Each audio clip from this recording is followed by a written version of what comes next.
स्वागत आहे मित्रांनो तुमचं आपले मराठी चॅनल यामध्ये. मित्रांनो, डॉक्टर सलीम अली, प्रख्यात पक्षीतज्ञ यांचा निसर्ग आपला मित्र हा धडा इयत्ता 7वी मधील जुनी बालभारती यामधून मी आज आपल्यासमोर आणला आहे. प्रस्तुत उतारा the fall of a sparrow या त्यांच्या आत्मचरित्रात्मक पुस्तकातून संकलित केलेला आहे. चला तर मी वाचतो. निसर्ग आपला मित्र, डॉक्टर सलीम अली.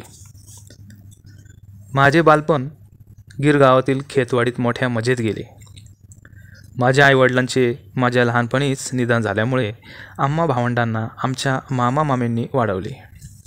माझे मामा स्वभावाने खूप प्रेमळ आणि मुख्य म्हणजे लहान मुलांच्या प्रश्नांचे योग्य प्रकारे शंका निरसन करणारे होते. कदाचित त्यांच्या या स्वभावामुळे माझ्या जिज्ञासू वृत्तीला खतपाणी मिळाले. लहान असताना मला दरमहा 2 रुपये वर खर्चासाठी मिळायचे. त्यातून थोडेसे पैसे वाचून मी कॉफरड मार्केटला जात असे. तेथे विविध पक्षी बघायला मिळत. मी बचत केलेल्या पैशांतून एखादा पक्षी पाळायला म्हणून विकत घेत असे.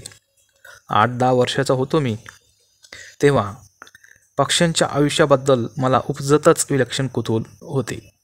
एकदा मी एक चिमणी घेतली आणि माझ्या मामांना म्हणालो, मामा, ही चिमणी पहा, पिवळा डाग आहे तिच्या गळ्यावर. बघू. मामांनी उत्सुकतेने माझे भविष्य उज्ज्वल करायला कारणीभूत झालेली चिमणी पाहिली. त्यांनाही ती वेगळ्या जातीची वाटली.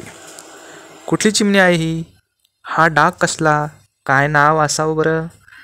माझ्या प्रश्नांचा भडीमार थांबवत मामा मला जवळ घेऊन प्रेमाने म्हणाले, बेटा, तुला खरंच इतकी जिज्ञासा आहे? होय, मला हवी ही सगळी माहिती. तुम्ही सांगाल? मी लढीवाळपणे म्हटले. नाही रे, पण हे बघ, मी तुला एक चिठ्ठी देतो, ती घे आणि भेट त्यांना.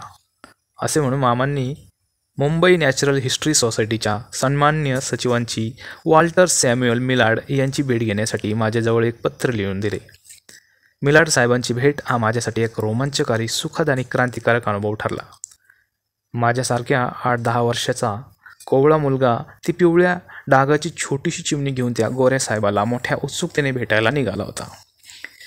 काहीसा घाबरतच, कारण चहाच्या मळ्यावर इंग्रजांनी केलेले अन्याय मला माहीत होते. त्या बालवयात सगळीच इंग्लिश माणसे राक्षसी वृत्तीने वागतात अशी माझी समजूत होती. पण मिलार्डचा हसरा, आनंदी आणि धीर देणारा चेहरा पाहताच माझी भीती नाहीशी झाली. मिस्टर मिलार्ड माझ्यावर एकदम खुश झाले होते. कदाचित मी त्यांना चिकित्सक आणि धीट वाटला असेल. ये बाळ, बस, अशा शब्दात त्यांनी माझे स्वागत केले. मी त्यांच्याजवळ बसलो. बोल माझ्या छोट्या मित्रा, काय काम आहे तुझं? मिलार्ड साहेबांनी प्रश्न केला. कागदाच्या पिशवीतून जपून आणलेली ती पिवळ्या डागाची चिमणी मी त्यांना दाखवली. ती चिमणी पाहताच मिलार्ड साहेब एकदम उद्गारले, ओ हो, पिवळ्या कंठाची चिमणी. नंतर त्यांनी मला पक्ष्यांच्या दुनियेतल्या महत्त्वपूर्ण गोष्टी उलगडून सांगितल्या. भारतात किती प्रकारचे पक्षी आहेत, ते कसे ओळखायचे, त्यांची वैशिष्ट्ये कोणती वगैरे सखोल माहिती मिलार्ड साहेबांनी मला आपुलकीने करून दिली. अर्थातच पक्ष्यांबद्दलचे मुळातच असलेले माझे आकर्षण जास्तच वाढले. एवढेच नाही तर मिस्टर मिलार्डनी मला पक्ष्यासंबंधी उपयुक्त माहितीपूर्ण पुस्तके वाचायला दिली. तसेच माझी त्यांच्या सहकाऱ्यांशी ओळखही करून दिली. त्यांनीही माझा उत्साह द्विगुणित करून मला पक्ष्यांच्या अभ्यासासंबंधी मार्गदर्शन आणि मदत केली. मिलार्ड साहेबांनी मला पक्षी पाळण्यास उद्युक्त केले, हे खरेच. पण मलाही त्याआधी पक्षी विकत घेऊन पाळण्याचा छंद होता, हे मी आधी नमूद केले आहे. पक्ष्यांच्या जगातील गमतीशीर माहिती मला मिस्टर मिलार्डनीच फार सोप्या आणि आकर्षक शब्दात सांगितली. पक्षी निरीक्षणाचे बीज तेव्हा माझ्यात पेरले गेले असे मला वाटते. त्यांनी माझ्यापुढे खुले केलेले पक्षी भांडार मी अत्यंत काळजीपूर्वक निहाळले आणि अशा कितीतरी प्रकारच्या लहान लहान घटनांतून मी घडत गेलो. शाळेत असताना एकदा मला माझ्या उत्तम वागणुकीबद्दल एक पुस्तक बक्षीस मिळाले होते. त्या पुस्तकाचे नाव होते आपले प्राणी मित्र. माझ्या आवडीच्या विषयाचे पुस्तक योगायोगाने मला मिळाले होते, याचा मला खूप आनंद झाला. शालेय शिक्षण पूर्ण झाल्यावर मी महाविद्यालयीन शिक्षणाकडे वळलो. पण ते अर्धवट सोडून मला 1914 साली म्हणजे वयाच्या 18व्या वर्षी म्यानमारमध्ये म्हणजे ब्रह्मदेशात माझ्या भावाच्या उद्योगधंद्यात मदत करायला जावे लागले. माझा भाऊ म्यानमारमध्ये तेव्हा या एका छोट्याशा शहरवजा गावात राहत असे. त्या गावात आपल्याकडील अंदमानाप्रमाणे गुन्हेगारांची वसाहत होती. मी माझ्या भावाकडे त्याच्या उद्योगधंद्यात मदत करण्यासाठी गेलो होतो खरे, पण तिथे मी पक्षी निरीक्षणासाठी दर शनिवारी रविवारी शहराबाहेर पडत असे. त्या सुमारास माझे या संदर्भातील वाचन खूपच वाढले. पक्षी जीवनावरील कितीतरी पुस्तके मी वाचून काढली. तेथील विविध पक्ष्याचे निरीक्षण करून टिपणे लिहिली. पक्षी निरीक्षणाची पहिली टिप्पणी मी माझ्या वयाच्या 9व्या वर्षीच लिहिली होती. पण ही पहिली निरीक्षण टिप्पणी मात्र प्रकाशित झाली त्यानंतर 60 वर्षांनी. असो, माझा पक्षी निरीक्षणाचा छंद जोमाने वाढत होता. निसर्गाच्या इतिहासावर लिहिलेल्या पुस्तकांचे मी खूप वाचन केले, अभ्यास केला. माझ्या वाचनाचा मला माझ्या छंदासाठी फार उपयोग झाला. म्यानमारमधून परत मुंबईला आल्यावर मी माझे अर्धवट शिक्षण राहिलेले महाविद्यालयीन शिक्षण पूर्ण केले आणि शास्त्रामध्ये पदवी संपादन केली.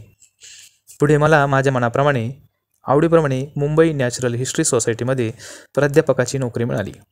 1930 ते 1950 या कालखंडात मी देशात व परदेशात केलेल्या भिन्न भिन्न पक्ष्यांच्या निरीक्षणाच्या आधारावर केरळातील पक्षी हे पुस्तक तयार केले. एका इवल्याशा चिमणीने मला भविष्यकाळात कितीतरी राष्ट्रीय आणि आंतरराष्ट्रीय मान सन्मान मिळवून दिले. पक्षी निरीक्षणाच्या क्षेत्रातील माझ्या दुर्मिळ कामगिरीबद्दल भारत सरकारने 1976 मध्ये पद्मविभूषण हा किताब देऊन माझा गौरव केला. 1953 ते 1983 हा माझ्या आयुष्यातील कालखंड म्हणजे सोनेरी अक्षरात लिहिलेला माझ्या निरनिराळ्या पारितोषिकांचा इतिहास आहे असे म्हणावं लागेल. पक्षी निरीक्षण या छंदातील माझे कुतूहल वाढत गेले. शिवाय या छंदामुळे माझी धीर धरण्याची चिकाटीची वृत्ती वाढली. वैज्ञानिक जगापासून या छंदाने मला दूर ठेवले, मला निसर्गाच्या जवळ नेले.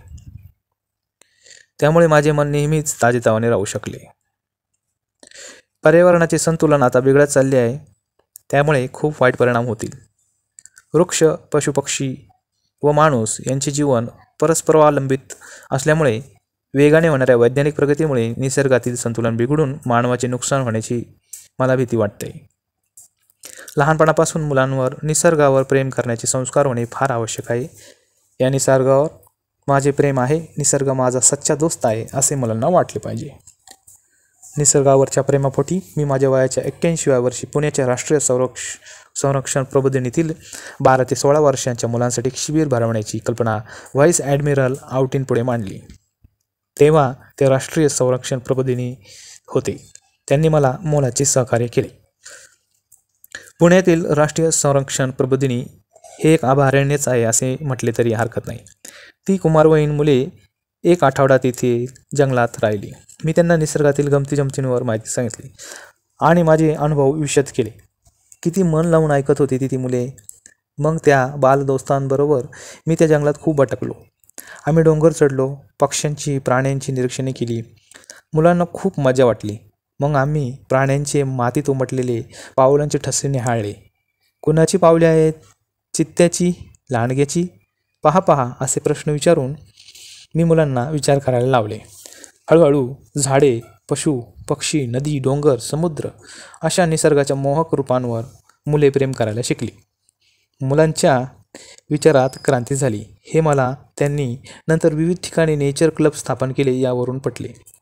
व्हाईस ॲडमिरल आउटींच्या सहकार्याने यशस्वी झालेल्या माझ्या पुण्याच्या शिबिराने भावी nature club of India movement या चळवळीला जन्म दिला. यातच मला माझ्या आत्तापर्यंत केलेल्या क्षेत्रातील धडपडीचे सार्थक झाल्यासारखे वाटले. या शिबिरातून मला कळले की मुलांमध्ये स्वभावताच असलेल्या निसर्गाबद्दलच्या प्रेम भावनेला जागृत करण्याची फार आवश्यकता असते. माझा तर असा अनुभव आहे की निसर्गाच्या सहवासात राहण्यासारखा दुसरा आनंद नाही. डोंगरावर चढायला, जंगलात भटकायला, पक्ष्यांना बघत राहायला मला फार आवडते. या छंदामुळे मी मनाने प्रसन्न आणि शरीराने निरोगी राहू शकतो. निसर्ग आपला शेवटपर्यंत सोबत करणारा सच्चा दोस्त आहे असेच मला वाटते.